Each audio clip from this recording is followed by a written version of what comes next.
Olá, sejam bem-vindos a mais um RenovareCast, o podcast da Renovare. Hoje nós estamos na nossa 4ª edição, muito felizes desse projeto. Hoje nós estamos aqui, eu, Rayana, host do podcast, junto com o Rodrigo Vilalva, sócio fundador da Renovare, e meu esposo, que fez muito sucesso, esse adendo que eu fiz no outro podcast, e o Rafa, nosso amigo, nosso colaborador lá do consultório, que está ali juntinho com a gente na Renovare. Olá, pessoal. Rodrigo Vilalva, esposo da doutora Rayana, né? Sócio lá da Renovare, Urologia e Andrologia. E a Renovare, para quem não sabe, é uma clínica de urologia que já tem 10 anos, né? Temos 10 anos, começamos com uma clínica só, hoje a gente tem 2 clínicas, uma na Asa Sul e uma em Águas Claras. E a gente engloba todas as especialidades dentro da urologia, subespecialidades dentro da urologia, desde criança, mulher, idoso, infertilidade. Então, a gente consegue abraçar toda a urologia. E a ideia do podcast não é só falar de urologia também, a gente fala muito de urologia, mas é falar de saúde, falar de bem-estar. Então, nesse 4º episódio aí, é um episódio especial para falar sobre o Abril Lilás, que é o mês de conscientização contra o câncer de testículo. Vim, inclusive, combinando com o tema. Tô aqui de roxo, que eu não tenho nada lilás, então vim de roxo, mas tá ali na temática. Então, vou apresentar o Rafa, né? Rafael Freua, nosso amigo e parceiro. Fez cirurgia geral e urologia no Hospital de Baixo Rio Preto. Fez uma pós-graduação em uro-oncologia e cirurgia robótica no Einstein e é membro da TISMO, que é uma prova de título que a gente faz de proficiência da Sociedade Brasileira de Urologia. É isso aí, Rafa. Isso aí. Fala um pouquinho de você pra gente. Olá, eu queria agradecer primeiramente, o convite por estar aqui hoje para conversar um pouco e debater sobre um tema que é muito importante, que é o câncer de testículo. É um câncer que acomete principalmente homens jovens e causa um impacto na qualidade de vida. Conforme dito, eu sou médico urologista, tive minha formação em São José do Rio Preto, na FAMERP, estado de São Paulo, e hoje atuo aqui em Brasília, como urologista, com foco aí na uro-oncologia e cirurgia robótica. E vai ser um prazer enorme estar aqui hoje conversando um pouquinho. Maravilha, gente. Além desse currículo aí, que é, de peso, a pessoa Rafael, quem é a pessoa Rafael? Bom, eu tenho aí 32 anos, eu sou mineiro, então de Minas Gerais, e tenho uma personalidade aí muito calma, tranquila, gosto de estar sempre reunido com família, amigos. E quando me mudei aqui para Brasília, foi uma cidade que me acolheu muito bem, inclusive aí a clínica Renovare, que eu estou desde o início, Então eu sou mais tranquilo, muitos falando da parte mineira, mas bem tranquilo aí em estar exercendo e com grande satisfação ajudando os pacientes nas suas doenças, nos seus quesitos. Casado com uma mulher lindíssima, né? Fala da mulher não, pra você ver. Abri aqui. Minha esposa, não está aqui hoje, mas Ela te pega. Oftalmologista, Tá atuando aqui em Brasília também, mas tem um grande amor aí por ela. Perfeito. Muito bem, agora pronto, agora tá tranquilo. Agora a gente sabe quem é o Rafa. Então, assim, a gente fala, Na verdade, pouco se fala sobre o câncer de testículo. Há um tempo atrás, eu acho que os últimos 2 anos, quando eu fui falar um pouco, Novembro Azul, a gente vai dar palestra, eu provoquei um pouco a audiência quando a gente fala assim, muito se fala que a mulher faz o autoexame, quando a gente fala de campanha de câncer de mama e tudo mais. E aí, uma vez eu falei, nessas palestras, eu falei assim, mas o homem também pode fazer o seu autoexame. Quem concorda com isso? Era uma enquete que eu fazia no início da palestra, na verdade eu fiz várias enquetes, e aí eu ia descorrendo, no transcorrer ali da palestra. E aí, um dos questionamentos foi isso, se o homem, ele sabia que ele poderia fazer o autoexame. Aí todo mundo, não faz, como é que eu vou fazer o autoexame? Pensando único e exclusivamente na próstata, Rafa? E aí, você costuma falar sobre isso, sobre essa necessidade do homem se examinar, se entender, conhecer o próprio corpo no consultório? Exatamente, assim, o mês, de Abril Lilás, a Sociedade Brasileira de Urologia, ele criou esse mês de conscientização para informar e divulgar informações para os pacientes, que muitas vezes não tem essa informação. Muito é se falado no câncer de mama, no câncer de próstata, a gente tem o Novembro Azul, que já é bem divulgado, e aí vem com essa campanha em abril para orientar principalmente os jovens, né? Porque é uma doença que acomete principalmente homens jovens. E aí, muitas vezes, o paciente não sabe, né? Ele tem vergonha, não conversa com os pais, não conversa, talvez não quer falar com os amigos, tem medo de ir ao urologista, porque existem alguns tabus, né? Sim, com E aí ele certeza. não conhece o próprio corpo, né?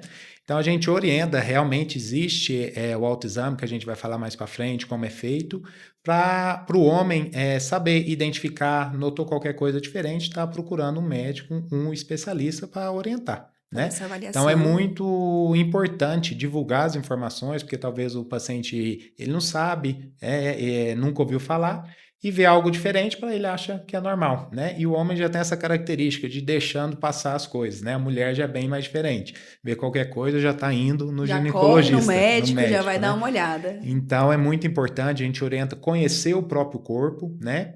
E o autoexame é fundamental para tudo isso. Perfeito.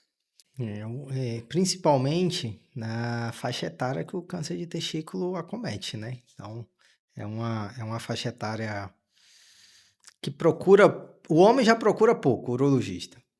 Então, a faixa etária jovem, ela procura menos ainda, né? Na Sim. verdade, fica perdido, não sabe para Para onde é que tem que quem, ir, para né? A quem quem tem que ir, né? recorre, né? Então, depois o Rafa vai entrar em detalhes em relação à faixa etária, mas é uma coisa que realmente a informação é muito importante, né? Você ter um mês desse de conscientização, próprio podcast, informações na internet, para chamar atenção para os jovens começarem a prestar atenção em si mesmo, né? E conseguir achar algum problema relacionado a isso. Vejo que fica numa idade, né, num gap ali, porque até criança vai no pediatra. Sim. Depois dos 40 anos, 45, 50 tem a rotina do urologista. E nessa faixa etária, ele procura quem? O clínico, o urologista, o pediatra, né? Então isso é importante que a gente sempre aconselha os homens estar indo ao urologista desde sempre, criança, né? Desde o nascimento. Eu, como uropediatra, falo isso muito no consultório, né? Os pais levam, assim, avaliação de fimose, ou por qualquer outro motivo. Aí ela fala assim, doutora, eu volto daqui a quanto tempo? Eu falei, então, isso é importante você saber. Quando a sua filha tá lá, pequenininha, saiu da faixa do pediatra, você começa a levar ela ao ginecologista. E por que você não leva seu filho ao urologista? Então, essa é a nossa função. Então, é importante a gente trazer isso aqui, porque o urologista, ele não é só o médico do homem, isso é importante ser dito, né? Nós, urologistas, a gente avalia rim e bexiga. Até onde eu sei, todo mundo tem. Então, a mulher também precisa dessa avaliação, né? Do rim e da bexiga. Mas, quando a gente fala dessa parte sexual, a gente acaba ali tendo como público-alvo o público masculino. Só que desde a criança. E eu falo, lá a gente vai orientar como é que desfralda, o jeito certo de fazer xixi, o jeito certo de se higienizar. A higiene, que muito muitas importante. vezes é uma questão, é uma dúvida. E esse momento, né? Existe um momento na vida do homem que é uma transição muito importante.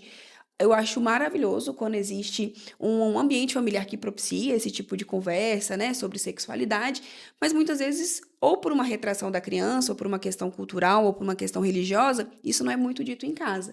E aí cabe a gente, urologista, no consultório, também fazer um pouco desse papel, de olha, se toque, se examine, entenda um pouco do seu corpo, entenda as fases de amadurecimento do seu corpo, pelos surgirão, né, o desenvolvimento, ele é muito importante. Então, isso eu acho que já é uma das grandes e importantes lições que a gente já deixa aqui no podcast hoje, que é mais uma vez a importância desse menino consultar um urologista. Desde sempre, desde o nascimento. Desde o nascimento. Rafa, então fala um pouquinho, explica pra gente aí um pouquinho, de uma maneira muito tranquila, muito natural, sem uma questão científica ali toda por trás, porque a nossa ideia é atingir um público em geral, e não só colegas da área da saúde. Mas fala aí um pouquinho pra gente o que você acha, a gente vai, claro, conversando aqui sobre isso, do câncer de testículo, qual é o menino que pode estar na faixa de risco, que não está na faixa de risco? Então, de acordo aí com as estatísticas, né, o câncer de testículo, ele acomete principalmente homens jovens, que vai aí dos 15 aos 35 anos, aos 40, né? Em torno de 15 a 35 anos, né? A gente tem uma estatística que mostra que, apesar de ser um tumor raro, né? Falando nos cânceres que predispõem, que acometem os homens, em torno de 1 a 1,5%, né, desses casos, mas ele causa um impacto muito negativo na vida do homem, né? Então, o paciente com seus 15, 20 anos ainda não tem talvez não está casado, não tem sua família formada, e aí tem esse diagnóstico de câncer, né? Leva muito susto, porque ele não está esperando. Geralmente o câncer acomete mais pessoas mais idosas, acima aí dos 50, 60 anos, e tem um diagnóstico muito precoce, né? A gente sabe que, principalmente no Brasil, tem o Instituto Nacional do Câncer, né, que mostrou que de 2012 a 2021, nos últimos 10 anos, 3.700 pessoas morreram com câncer de testículo. E é um dado muito importante, né? Porque é uma população muito jovem, na sua máxima capacidade produtiva, muitas vezes não tiveram filhos, então são crianças, né? Os pais ficam desesperados com essa possibilidade. Desse número aí, 60% estava numa faixa etária de 20 aos 39 anos, né? Então, assim, é uma faixa etária que chama muita atenção. E o mais importante é que o câncer de testículo, diagnosticado de forma precoce, feito o tratamento, a chance de cura é muito alta. Tem mais de 90% de chance de cura. Então, assim, a gente consegue fazer o diagnóstico, consegue fazer um tratamento e curar esse paciente disso daí, né? Ou seja, né, então, a faixa etária jovem, adolescente, adulto jovem, até 40 anos, né? Que está morrendo porque não tem a informação, não consegue fazer o diagnóstico, não faz o autoexame, não procura o urologista, de um câncer que é quase na sua totalidade curável.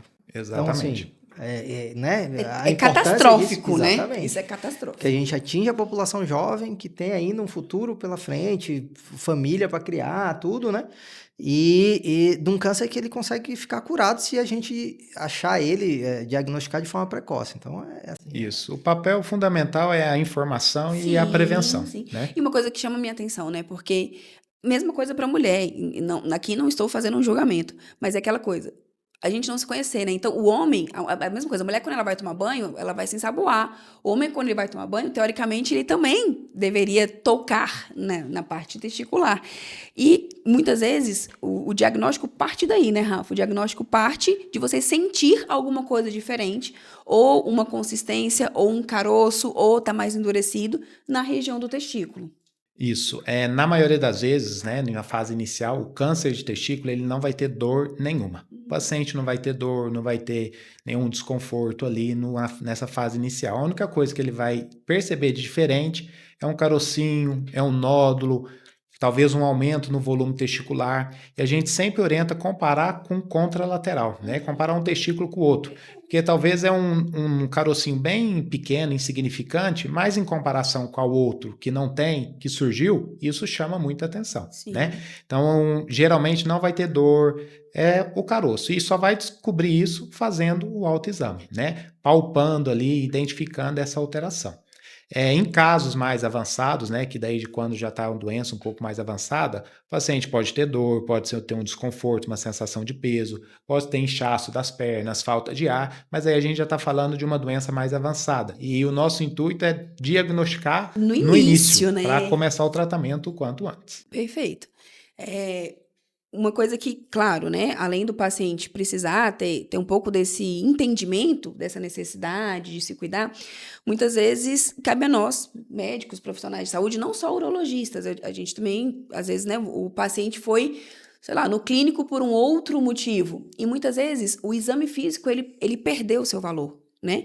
Então, muitas vezes, esse paciente poderia ter tido um diagnóstico de uma maneira muito mais precoce e quando ele foi consultar, ele tivesse sido efetivamente examinado. Não é infrequente, no consultório, hoje eu não faço mais, né, a urologia adulto, a não ser quando é o paciente mais referenciado, estou ali com as minhas crianças, mas é muito frequente quando eu vou examinar a criança ou a mulher, por qualquer outro motivo, eu falei, vamos ali examiná-la. Você vai me examinar? Eu vou te examinar, eu preciso te examinar. Parte das respostas que a gente precisa para formar, né, uma possibilidade de diagnóstico também está no exame físico. E aí, mesmo que o paciente não tenha queixa, a importância de fazer essa avaliação, essa palpação, que muitas vezes de olhar você já percebe uma assimetria, já percebe alguma coisa diferente. O exame físico, a gente fala que na consulta é fundamental, porque para o paciente pode ser algo totalmente normal, né? Mas para a gente, médico que tem a experiência, que já conhece os casos, para a gente ver algo diferente tem que ser investigado, né? Entra na história do exame de rotina, né? Da consulta de rotina. Então, por que a gente tem que fazer exame de rotina? Tem muito paciente, geralmente paciente mais velho, fala assim, eu não vou no médico porque eu chego lá e ele acha um bocado de coisa. Exato. Mas deixa eu falar. Quem procura acha. É para achar, gente. Porque se a gente acha, é porque tem algum problema. Então, o fato da gente ter achado antes do paciente estar sentindo ou perceber alguma coisa é o mais importante, porque a gente consegue resolver a maioria das doenças, dos problemas de saúde, com muito mais facilidade, muito mais tranquilidade.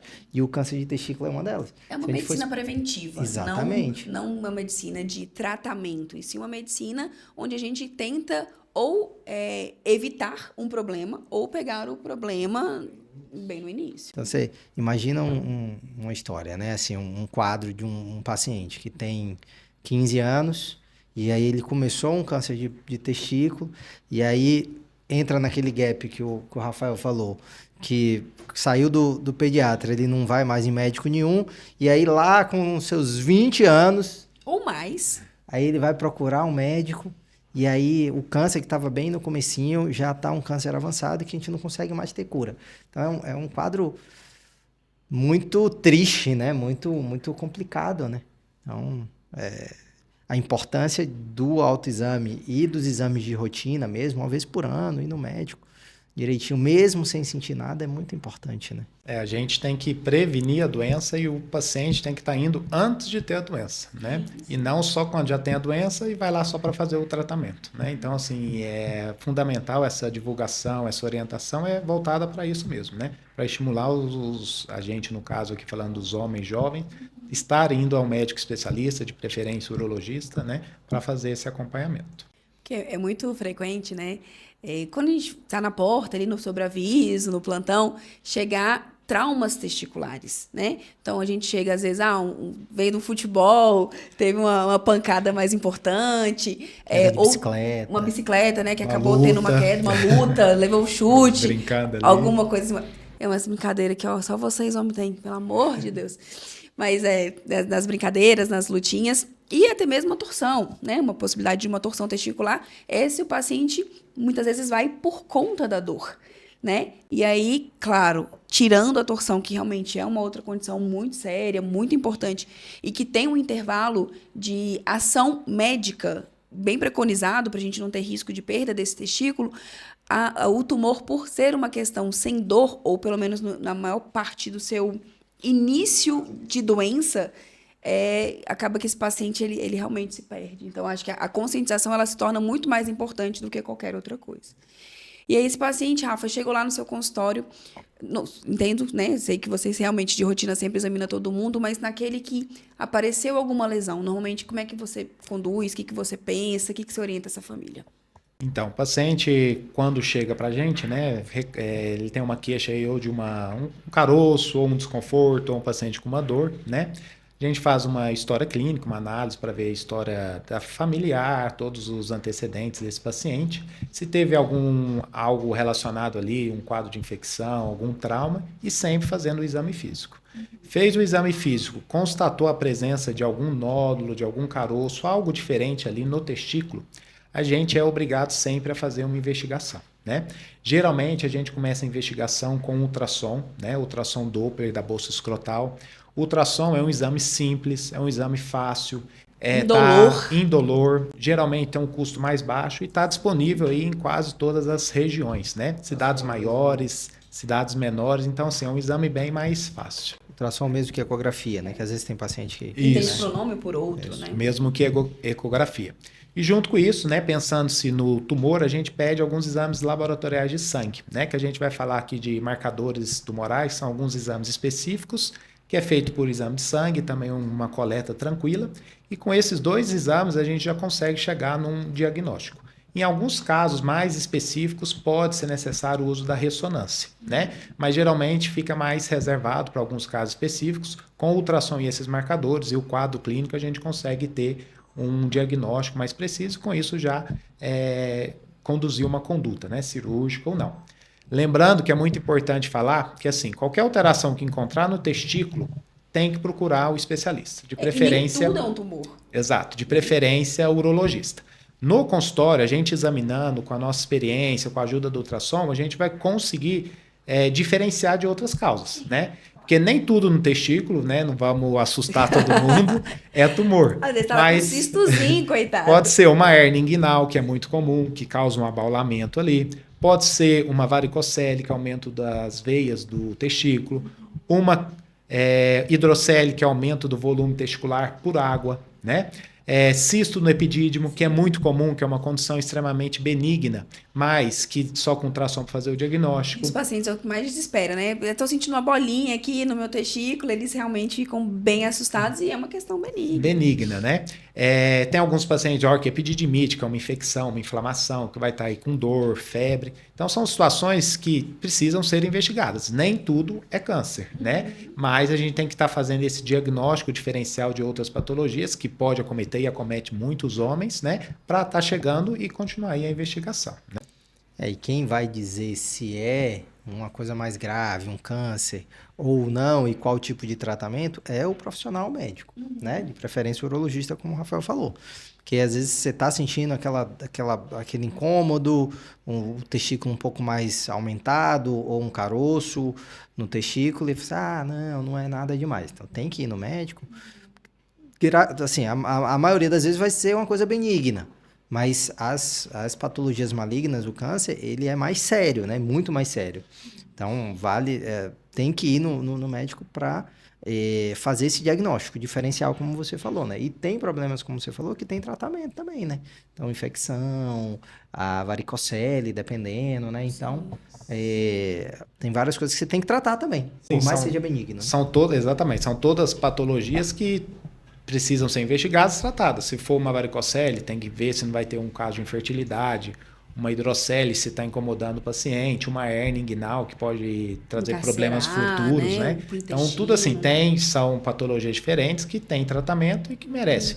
Lógico, no câncer a gente luta contra o tempo, né? Então tem que ser o diagnóstico e uma cirurgia mais rápida. Nas outras patologias a gente vai avaliar conforme a necessidade. Né? Da varicocele, a gente até comentou um pouquinho no podcast anterior. Quem não assistiu ainda, assista. É uma obrigação, né? Por favor. Que foi falando sobre infertilidade, né? Então, assim, o testículo, ele é um órgão muito importante. E eu sempre falo, os homens, eles têm esse grande benefício da gônada, que é o testículo, ser externo. E aí, só explicando aqui um pouquinho, fisiologicamente, ou seja, o homem tem essa necessidade do testículo se posicionar fora do corpo, diferentemente da mulher, que os ovários são intra-abdominais. Então, o testículo está fora do corpo por esse benefício, né? Ele precisa estar numa temperatura menor para se desenvolver bem, para produzir os hormônios necessários, para produzir os espermatozoides. E já que a gente tem esse benefício masculino de ser uma gônada palpável, mais uma vez, use este benefício, poxa. A favor. Use esse benefício a seu favor. Então, assim, ele não está ali só para compor a genitália. Existe um motivo, uma função que ele está desempenhando ali. Então, vamos aproveitar isso. Só por curiosidade, por isso que quando a gente está com frio, o testículo ele retrai, porque ele fica com a temperatura baixa muito, ele encosta mais no corpo para manter uma temperatura. E quando a gente está com calor, a tendência do testículo é descer, afastar do corpo, justamente para manter a temperatura. Então, por isso que o testículo, como a Rayana falou, ele está do lado de fora da nossa barriga, né? Porque ele tem que manter uma temperatura um pouco mais baixa do que ele estaria dentro da barriga, de 1 a 2 graus mais ou menos, dentro da barriga. Mas ele tem, por isso que é curiosidade, né? Assim, não tem nada a ver com doença, né? Graças a Deus, mas só uma curiosidade para vocês saberem. E falando assim, na faixa etária, em que a gente falou, né, paciente jovem, existe um grupo dentro dos pacientes jovens, dos meninos e dos adultos jovens, que tem mais chance de ter câncer de testículo, Rafa? Sim, né? Existem alguns fatores de risco que são predispostos aí o paciente ter maior chance de câncer no testículo, tá? A gente tem uma condição que é a principal aí, que é muito comum, que é a criptorquidia, né? Temos nossa uropediatra aqui. Mas o que é a criptorquidia? É o testículo fora da bolsa escrotal. O normal é a criança nascer, né? E o testículo está localizado ali na bolsa escrotal. Quando ele não se encontra ali, né? Já com os primeiros meses de vida, já tem que avaliar, fazer o acompanhamento com o pediatra, porque se caso ele não descer e não for para a bolsa escrotal, é necessário a correção cirúrgica, né? Descer. Que o ideal é ir até os 18 meses, né? Para essa correção. Então, quem teve criptorquidia corrigida cirurgicamente, ou paciente que tem criptorquidia na fase adulta ainda, né? Que chega muitos pacientes que falam, eu não tenho testículo, doutor, onde que ele está? Aí fala, mas investigou na infância? Não, minha mãe falou que eu nasci sem, por aí ficou. Mas geralmente esse testículo pode estar intraabdominal, na região inguinal. Então todos esses pacientes têm maior risco de desenvolver o câncer de testículo. Mais uma vez, só pelo fato dele estar numa temperatura mais alta, né? Isso a gente acabou de falar. Ele está exposto a uma temperatura mais alta, faz com que ele não funcione bem, as células não funcionem bem, e aí entra esse fator de risco. Rayana, você me explica um pouquinho por que eu vou perguntar para a Rayana, porque é a nossa uropediatra, né? R$10. Por que o testículo ele pode estar dentro da barriga, no meio do caminho, fora, como é que é? Maravilhoso, vamos lá comigo. Então, todos os meninos, quando eles estão dentro da barriga da mãe ainda, o testículo se forma no polo inferior do rim. Eu desenho isso todos os dias, eu acho tão bom. Ele se forma no polo inferior do rim. À medida que essa gestação vai avançando, esse testículo vai descendo e passa por esse canal, que a gente chama de canal inguinal, até que ele efetivamente se posiciona na bolsa testicular. Durante esse processo de descida, vários eventos podem acontecer. Não é necessariamente uma culpa materna. Isso é uma questão que eu recebo muito no consultório. Eu fiz alguma coisa, eu deixei de fazer alguma coisa? Não é isso que acontece. Mas existe uma parada nesse estímulo de descenso, de descida do testículo intraabdominal para a bolsa testicular. Quando o testículo está intraabdominal, ou seja, ele não é palpável, o colega pediatra na sala de parto não consegue identificar esse testículo, aí realmente essa criança ela precisa ter uma investigação um pouquinho mais de perto, né? A gente precisa entender qual foi o motivo dessa descida e se ele é viável ou não, porque muitas vezes nesta descida ele faz uma torção e deixa de existir, né? Então, isso é uma coisa muito importante pra gente. Outras vezes, não. Outras vezes, esse testículo ele é palpável, só que ele está aqui, no pé da barriga, digamos assim, na região inguinal, na região da virilha. Ele não completou essa descida. É o que a gente chama de criptorquidia, que vem do grego, significa testículo oculto, como dizia Dr. Nilo. Não terminou de descer, e aí a gente precisa também corrigir.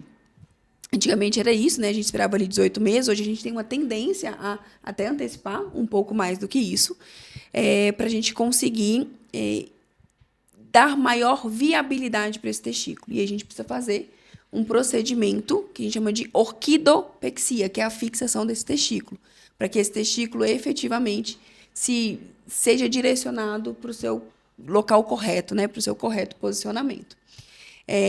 Então é isso. Então é uma coisa que é muito importante. Ela deve ser vista na sala de parto.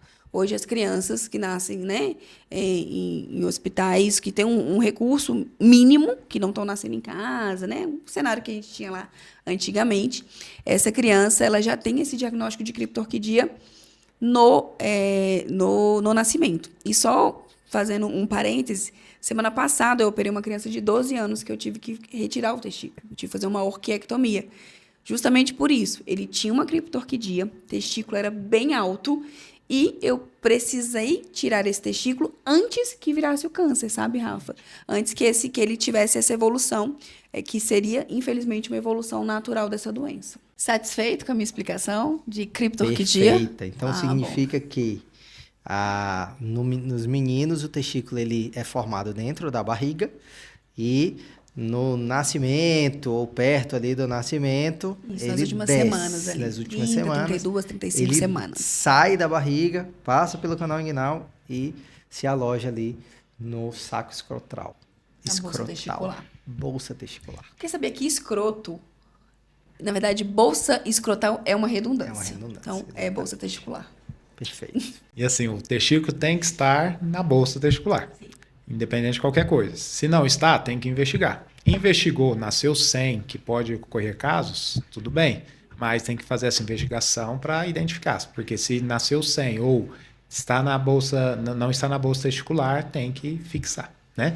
E mesmo com a fixação, a gente tem que informar, orientar a mãe, para orientar o filho posteriormente, para fazer esse acompanhamento e o autoexame, né? Perfeito. Porque tem maior fator de risco relacionado a isso. Mesmo corrigido. Mesmo corrigido. Então, isso assim, a mãe, o pediatra, o urologista, o cirurgião tem que informar a mãe, que a mãe tem que informar o filho para estar fazendo essas consultas de rotina, né?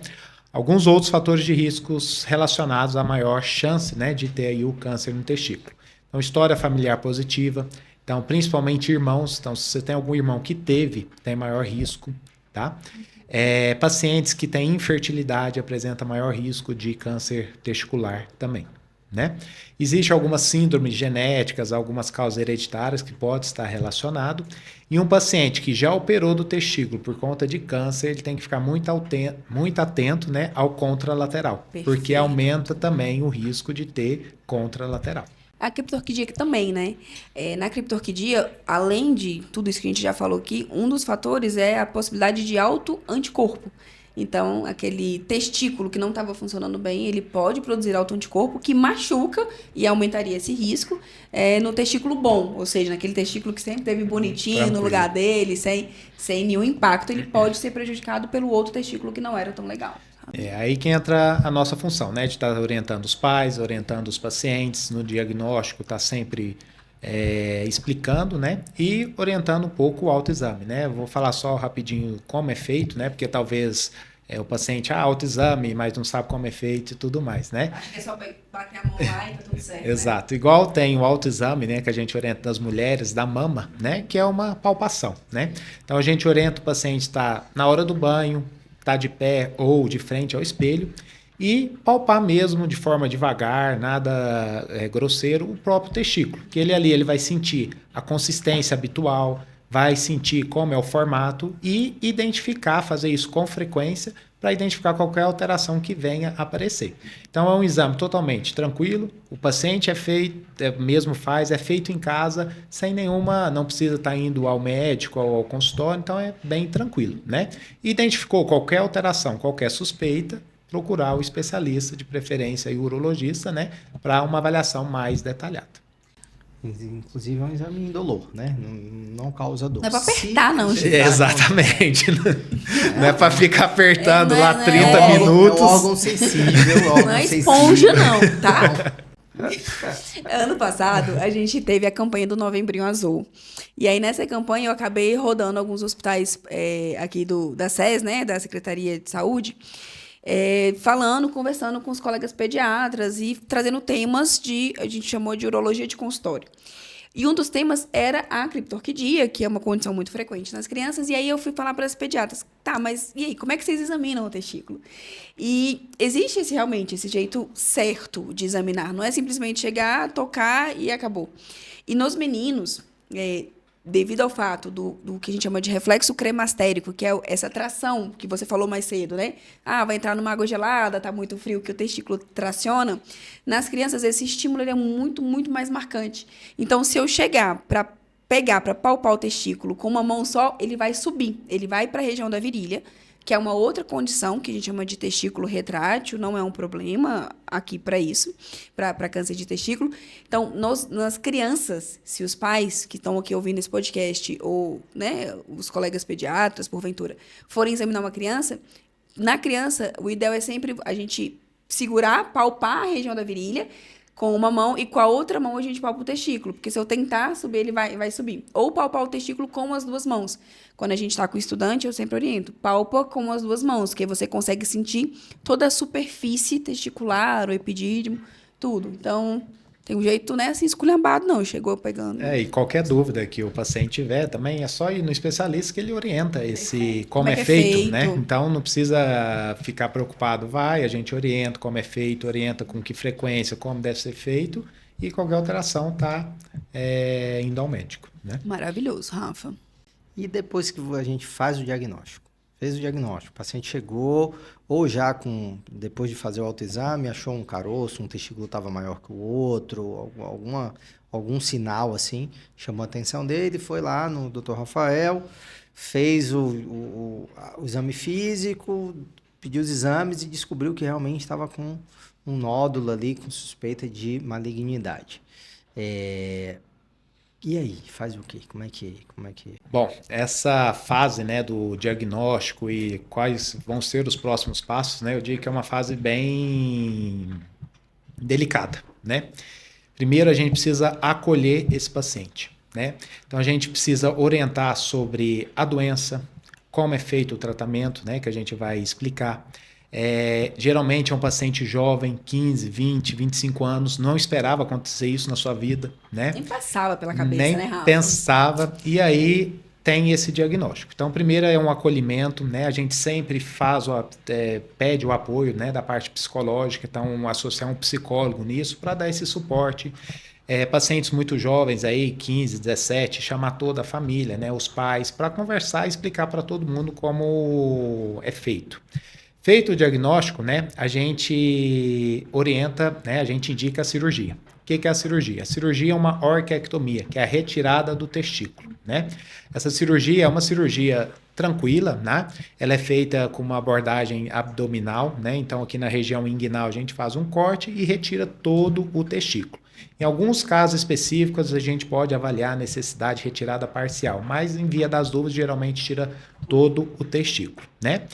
E antes dessa cirurgia, o que a gente fala com o paciente? O paciente fala, doutor, eu não tenho filho, quero ter filhos, já tenho, não quero ter mais. Então, esse é um ponto muito importante, que é a fertilidade, né? Acho que é a grande dúvida dos pacientes, né? É a grande dúvida, né? O receio do paciente é a questão da fertilidade. Vou ficar infértil, vou conseguir ter filho, não vou? Como que a gente aborda isso? Então, a gente, com calma, a gente orienta, né, que muitos pacientes que já têm câncer de testículo já pode ter algum grau de infertilidade, né? Então, precisa investigar. O paciente que for submetido à cirurgia, né, posteriormente pode ser necessário, dependendo do grau, do subtipo do tumor, uma quimioterapia no futuro ou uma radioterapia. E isso, lembrando que nem todos os pacientes vão precisar de radioquímio, né? Vai depender do grau, né? Do tipo. Mas, o que a gente orienta? Se acontecer, isso piora mais ainda a questão da fertilidade. Então, a gente sempre orienta o paciente a fazer a congelação de sêmen, né, que é a criopreservação. Por quê? Faz essa criopreservação antes da cirurgia, num caso futuro, precisar de rádio, químio, que vai afetar mais ainda a fertilidade, ele tem seus espermatozoides guardados, né? E no futuro ele pode vir a ter a fertilidade, gestação, filhos e tudo mais. Mais né? uma vez, volte um podcast, doutor Irineu. Então, esse é um ponto principal ali da nossa conversa, avaliar se já tem filhos, se tem desejo, se não tem, se já é casado, né? Porque está numa fase que nem todo mundo ali já está direcionado, né? É uma coisa que tem que ser muito trabalhada, porque se esse menino tem 15 anos, além dele não esperar que ele pudesse ter um tumor, ele está longe de pensar em construir uma família. Exatamente. Então, às vezes, não é uma demanda, ele só quer tirar o testículo, ele não está, muitas vezes, preocupado. E, às vezes, nós, no afã de tentar resolver, também não pensa que daqui a 10 anos, esse menino, que agora é um homem, quer construir uma família. Exato. Então, né? a gente precisa alertar e reforçar muito isso, né? Porque, no momento não quero ter, mas daqui 5 anos, né? Você está curado, você casou, vai querer ter filhos, e aí? Né? Então, é muito importante esse tema de discutir com o paciente. Perfeito. Uma outra situação que eu falo que pode ser vista, né? A gente pode já fazer no mesmo ato cirúrgico, é a questão de estética, né? Muito paciente questiona, vou retirar, e aí? Você vai ficar com o testículo contralateral, que ele vai permanecer com as suas funções reprodutivas e hormonais, mas você pode fazer a prótese testicular, né? A prótese testicular é uma prótese de silicone que a gente coloca ali mais por questões estéticas, Tem né? vários tamanhos, né? Para ficar uma Isso. coisa mais adequada e harmônica. Para o paciente. Então é paciente. mais por questão estética, mas tem paciente que liga para isso, né? E quer. Então a gente sempre oferece essa possibilidade que já é feito no mesmo ato cirúrgico, né? E um outro fator que eu sempre falo também é os cuidados pós com esse testículo único. Que a partir do momento que você tira um, você só vai ter um outro testículo. Então ficar mais atento a quadros de infecção, tá fazendo sempre o autoexame para identificar presença ou não de outro nódulo. Oriento sobre esportes, né, de alto impacto. Não inventa de fazer Krav Maga. Porra, só talvez tem um questão testículo. de luta, de boxe, essas questões de alto impacto Não inventa. pode sofrer um trauma testicular. Então isso tem que ser muito bem orientado, conversado para informar o paciente mesmo. Perfeito. Então, Rafa, vive-se bem, normal, com um testículo só? Uma pergunta, né? Isso. Uma dúvida que sempre tem. Testosterona. Esse paciente vai precisar repor testosterona porque ele deixou de ter um testículo? Se ele tirou um testículo e tem o outro testículo tranquilo, ele vida normal, tá? Vida que segue, ele vai conseguir ter sua função reprodutiva, talvez em um grau menor, mas questão hormonal, um testículo só consegue sustentar, né? Consegue fazer toda a função aí ao longo da vida. Lógico que é necessário esse acompanhamento e se vai ter outros tratamentos no futuro que pode acabar prejudicando, né? Mas consegue viver normal com um testículo só. Quando eu, né, uropediatra, igual essa mãe mesmo, que eu precisei fazer a retirada do testículo, as primeiras perguntas foram essas, sabe? Eu vou ser vó, o menino tem 12 anos. Eu vou ser vó e meu filho vai precisar repor alguma coisa para se tornar homem porque na puberdade, assim, vai precisar muito desse estímulo e é a mesma coisa, né? Então, tanto na criança, o diagnóstico muito precoce, ou quando eu precisei tirar de uma maneira preventiva, ou no adulto, então essa parte a gente segue com acompanhamento, mas sem uma obrigatoriedade de repor nada, né? Então, assim, consegue viver normal com um testículo só, mantendo todo o acompanhamento.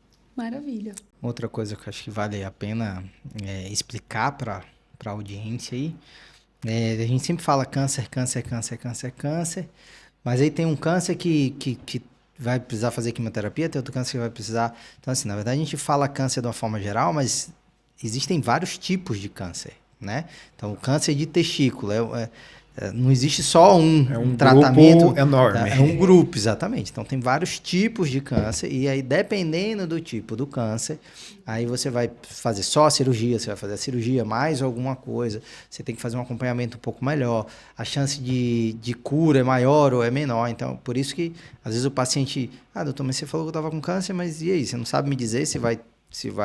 O que eu vou precisar fazer, né? Então, assim, eu costumo conversar com os pacientes também que é uma jornada, né? Que o paciente com câncer, ele tem. Então, você tem a fase do diagnóstico, depois você tem a fase do tratamento primário, primeiro tratamento, aí depois você vai fazer talvez, dependendo do resultado da biópsia, né? Que vai vir, que você faz uma avaliação desse testículo ou desse outro órgão, né? Dependendo do câncer. Se vai precisar fazer um segundo ou um terceiro tratamento, aí depois você faz o acompanhamento para saber se você tem que fazer mais alguma coisa. Então é uma novela ali que você, né? É uma jornada. É uma jornada literalmente, né? Longa, que a gente até no pós-operatório, né, lança a mão da ajuda, né, dos oncologistas, né? E o que vai determinar é o subtipo daquele tumor. Então, tirou o testículo, a gente manda para a biópsia. A biópsia é fundamental. Nessa biópsia vai avaliar a necessidade de uma químio ou não. Muitos pacientes só faz a cirurgia e faz o acompanhamento ali por 5 anos, está curado, né? Em casos mais avançados, pode ser necessário a quimioterapia, por isso o diagnóstico precoce, para evitar essa situação, né? Mas responde também bem ao tratamento com quimioterapia. Graças a Deus, a maioria dos tumores, né, eles são de bom prognóstico, Sim. né? Então, evolui bem aí. O testículo, ele é isso, 95% de cura quando a gente faz o tratamento adequado e no tempo certo. Nem só o tratamento adequado, acho que o tempo é o principal determinante aí nesse O principal fator aqui vai ser tempo, né, do diagnóstico e realizando o tratamento aí. Uma outra dúvida também que às vezes o paciente pergunta no consultório é se o testículo está na bolsa testicular. por que que a cirurgia é feita na barriga? A gente precisa tirar o testículo como um todo e associado a isso ao cordão inguinal, né? Que é o que liga, conforme orientado, explicado anteriormente, né? O testículo dele é abdominal e ele desce para a bolsa escrotal. E conforme ele desce, ele é ligado por um cordão inguinal, né? Vai ter os vasos, né? Sangue, Os chega vasos. por lá. Então a gente precisa tirar todo esse testículo associado a uma parte desse cordão, né? Então por isso que o acesso que a gente faz da cirurgia é via abdominal. É como se fosse operar um acesso de hérnia inguinal, né? A gente retira por ali, né? E a recuperação é boa, né, Rafa? Recuperação, Taxa de assim, dor baixa. é rápida, é uma cirurgia, igual eu falei, tranquila, né? Fica internado, geralmente, de um dia para o outro. Então, é uma cirurgia, assim, bem tranquila, né? Muita gente tem receio da cirurgia, né? Acho que pode ser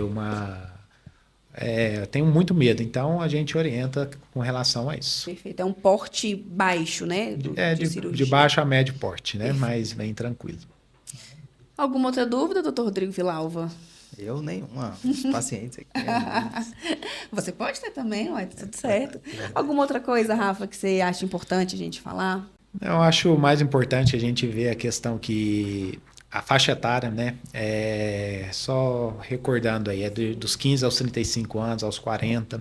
Então, o paciente ainda, geralmente, ele tem vergonha de conversar com os pais, tem vergonha de expor, talvez identifica ali alguma alteração e não expõe, né? Fica guardado aquilo para ele, né? Então, o que a gente orienta? Os pais estarem abordando os filhos falar com o pai, tá algo estranho, talvez não quer falar para o pai, mas estimula a levar no consultório.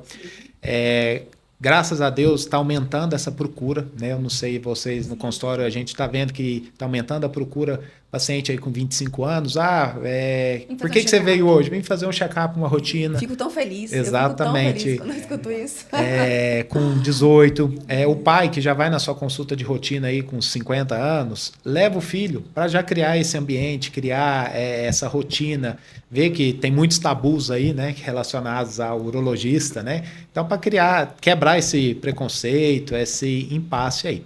O principal fator aí do câncer do testículo vai ser o tempo. Então, quanto menor o tempo de diagnóstico e tratamento, melhor, né, a cura, mais chance de cura e melhor aí o prognóstico que a gente tem. E qualquer alteração no testículo, nem tudo é câncer, mas até que se prove ao contrário, né, ir ao médico, procurar o urologista, um especialista para fazer algum exame de rastreio e investigação, né? Mesmo as causas benignas têm tratamento e merece aí o cuidado. Serem olhadas, né? Serem vistas. O resumo é se toque, mas se toque de uma maneira não pejorativa, não. Se toque, se conheça. Conheça se seu entenda, corpo. Conheça né? seu corpo, exatamente. E se toque aqui também, né? Na cabeça, consciência, na né? consciência, né? Porque é uma doença que acomete adolescente e adulto jovem, que tem 95% de taxa de cura e que você consegue identificar ela com um exame, se tocando, né? Se né? examinando. Se examinando. E o diagnóstico, ele é feito também de forma muito tranquila, são exames não invasiva, tranquilos, de fácil acesso. Então, assim, não tem porquê a gente ter óbito e pacientes com câncer avançado e que não consegue ter uma cura relacionada a câncer de testículo. Não tem porquê, não tem explicação. É falta de informação. Né? Sim, tem um estudo que mostra que vai aumentar o número, né, de incidência de câncer, então vai ter mais pacientes com isso, então por isso a importância aí da divulgação desse cuidado aí com o próprio corpo. Por isso, de novo, né, o que eu falei lá no começo do podcast, pessoal, divulga, compartilha. Curta e compartilha, que agora eu sou assim. Porque, assim, chega, essa informação ela precisa chegar em mais pessoas. Então, essa que é a ideia, essa é a ideia principal do podcast. Quando eu e a Rayana começamos a pensar em fazer um podcast da Renovare, é justamente pensando nisso, porque a gente precisa de informação boa, informação de qualidade. Então, se você conhece, se você tem filhos, né, nessa faixa etária, se você está nessa faixa etária, então esse podcast é direcionado para o adulto jovem e para o adolescente, mas é direcionado para o pai, para a mãe, para o tio, para a tia, para o avô, para a avó. Para todo mundo, entendeu? né? Porque é um assunto Muito importante. Porque a Renovare cuida da sua família. Esse é o nosso lema. E assim, todas as faixas etárias, né? Precisa do urologista, Sim, né? Então, sim. assim, é criança, adolescente, o adulto, o jovem, o idoso. Então, todas as faixas etárias a gente aborda. Cada faixa etária tem ali sua particularidade, né? Mas a gente aborda e previne tudo, né? Perfeito. Rafa, queria te agradecer. Muito obrigada por ter topado vir aqui conversar com a gente um pouquinho. Me despeço, né? Vou falar o meu @, como dizem, e eu peço que vocês façam o mesmo. Então, eu sou Rayana Gondim, vocês me acham no @Rayana Gondim ou no YouTube como doutora Rayana Gondim. Renovare como Renovare Clínica no Instagram ou no Facebook. O meu @ é Dr. Rodrigo Vilalva. Fiquem à vontade, podem seguir e comentar lá. Eu que queria, né, agradecer aí pelo convite, né? Tenho um carinho enorme aí, uma gratidão pela Clínica Renovare. E vocês podem me encontrar no Instagram, é o @rafaelfreua.urologista, Rafael com PH, pelo Instagram da Clínica Renovare e pelo site também da Clínica Renovare. Perfeito, fez melhor do que eu, viu? Melhor do que nós dois. Foi verdade. Muito Não foi obrigada, ensaiado. gente, e até a próxima. Até mais. Tchau, tchau.